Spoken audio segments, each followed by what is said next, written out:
और किसको किसको लग रहा है कि वो बाउंड है, कि देनी पड़ेगी उसको, बाउंड है। अब हमेशा ध्यान रखना, कभी भी कोई शॉप की दुकान होना या कभी भी कहीं पे बार बोर्ड लगा है तो वो ऑफर नहीं है, वो इन्विटेशन टू ऑफर है, वो आपको बुला रहा है ऑफर के लिए। और फिर आप वहां पे आओगे ना और फिर आप बोलोगे उसको कि भी मैं ये टी शर्ट खरीदना चाहता हूँ तो ये ऑफर हुआ, और सामने वाला एक्सेप्टेंस करेगा दुकानदार। आया समझ? तो कभी भी वो बनती नहीं है तो वो रैंडमली तो ऐसा मना नहीं कर सकता ना कि क्या कि जैसे कोई भी दुकान पर गए और मतलब उस शॉपकीपर से बनती नहीं है, हाँ। ऐसे रैंडमली थोड़ा अच्छा, इसका एग्जांपल देता हूं। मान लो क्लैट की कोचिंग है, ठीक है। अब क्लैट की कोचिंग में एक लड़का है कोई, ठीक है, उसने बोला कि सर मैं आपकी फीस पे करने को तैयार हूँ और आप मुझे पढ़ाने दो। पर मेरे को पता उसके पास एक्सपीरियंस के हिसाब से वो बहुत शोर करता है और सिंसियर नहीं है पढ़ने के लिए। मैंने कहा भाई तेरे को नहीं पढ़ाएंगे चाहे कुछ भी हो, मना कर सकता हूँ मैं। वो इन्विटेशन टू ऑफर था जो हमने ऐड किया अखबार में कि क्लैट कोचिंग में अगर आपको आना है तो आपको ये फी पे करनी है। अब बाकी कशिश आई तो मैंने बोला ठीक है तुम आ जाओ। पर एक दूसरा भी लड़का आया, मान लो उसका नाम अंकित था, तो मैंने बोला अंकित कोई बात नहीं, तुम 10 लाख भी दे दो तो भी तुम्हें नहीं पढ़ाएंगे, तुम्हें पता है तुम बाकियों को शो करके खराब कर दोगे। तो वो क्या इन्विटेशन टू ऑफर है। अब वो बोल रहा है कि सर मेरे को आप इस फीस में पढ़ा दोगे ऑफर, फिर मैंने एक्सेप्टेंस रखी, ठीक है। और जब मैंने एक बार एक्सेप्टेंस कर दी ना, अब मैं बैकआउट नहीं कर सकता, ठीक है। अब इसको दूसरी जगह चेंज करते हैं। मान लो अभिजीत है, ठीक है, मैंने अभिजीत को ये बोला कि अभिजीत ये फी है तुम आओ। तो अभिजीत 3-4 दिन के बाद है ना क्लास में बहुत ज्यादा शोर कर रहे हैं, गाने बजा रहे हैं, ठीक है, और तेज म्यूजिक फुल कर रखा है, बाकी बच्चे खराब हो रहे हैं। अब मैंने बोला कि ये पकड़ो तुम्हारी फीस और निकलो यहाँ से। तो उसने बोला ये क्या मतलब हुआ भाई, फीस पकड़ा दी और मैं निकलूं, ठीक है, कि मैं तो यहीं बैठूंगा।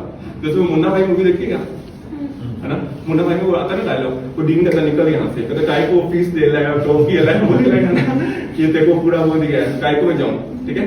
तो ये बात बिल्कुल सही है, अगर आपने ऑफर और एक्सेप्टेंस कर लेगा, ठीक है, तो आप पीछे नहीं हट सकते। और अगर आप पीछे हट रहे हो तो आपको कंपनसेशन देनी पड़ेगी अगले, ठीक है। आप एनएलयू में चले गए और एनएलयू में आप हाँ उनके रूल्स को फॉलो नहीं कर रहे ना, वहां पे रैगिंग शुरू कर दी और निकाल देंगे वो, कोई ऑफर एक्सेप्टेंस नहीं है। अगर कॉलेज में जाके तुम ये नहीं कर सकते, देखो क्लैट का पेपर है क्लियर कर लिया, तुम्हारी फीस है 80,000 रुपया, लाख रुपए दे दी, ठीक है, अब हम कुछ भी करें, सिगरेट पी रहे हो वहां पे, शराब पी रहे हो, कहीं ऑफर एक्सेप्टेंस दिया खत्म, ठीक है, हो गया। अब क्या है, तुम उसकी रूल्स को वायलेट कर रहे हो तो वो मना कर सकते हैं, ठीक है। लेकिन आप सिंसियरली पढ़ रहे हो, सब कुछ कर रहे हो, तो किसी में दम नहीं है कि आपको निकाल दें। हाँ आप पेपर में फेल हो गए तो आप निकलोगे, ठीक है। अगली चीज क्या है, ऑफर एक्सेप्टेंस तो समझ में आ गया, ठीक है। बिना ऑफर की एक्सेप्टेंस हो सकती है, कोई नहीं सकती। हमेशा ऑफर होगा एक्सेप्टेंस भी। क्या हमेशा ऑफर की एक्सेप्टेंस देना जरूरी है? कुछ जगह नहीं है, जैसे जनरल ऑफर। कार्लिल वाला केस था जो कार्लिल कौन आ रहा है सर? उसमें क्या हुआ, कौन आ रहा है? हाँ कार्ड पे, उसमें क्या हुआ कि एक फेयर एंड लवली क्रीम थी, ठीक है, मान लो ऐसा कोई भी क्रीम थी, और उन्होंने बोला जो भी इसको यूज करेगा और अगर पिंपल्स हो गए, ठीक है, तो हम 10 करोड़ रुपए कंपनसेशन देंगे, ऐसा कुछ। एक लड़की ने यूज किया, उसके पिंपल्स आ गए। अब क्या वो, और उसने बोला कंपनी वालों पे केस कर दिया कि भी मुझे कंपनसेशन दो। कंपनी वालों ने बोला हम कुछ भी नहीं दे रहे कंपनसेशन। क्यों? क्योंकि हमने ऑफर तो किया था, तुमने एक्सेप्टेंस किया था, मैं फोन करके ये देखो मैं एक्सेप्ट कर रही हूँ, फोन करके वो क्रीम लगा के देख रही हूँ, नहीं होना चाहिए।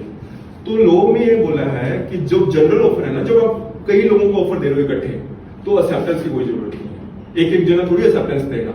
अब टीवी में ऐड आती है फेयर एंड लवली की, ठीक है, तो वो ये थोड़ी बोलेगा देखो मैं वो फेयर एंड लवली ले आई हूँ शाहरुख जी, और ये है ना एक्सेप्टेंस जो भी है मैं लगा के देख रही हूँ, नील वो रंग चेंज हुए तो मैं आप पे केस करूंगी, वो नहीं है, ठीक है।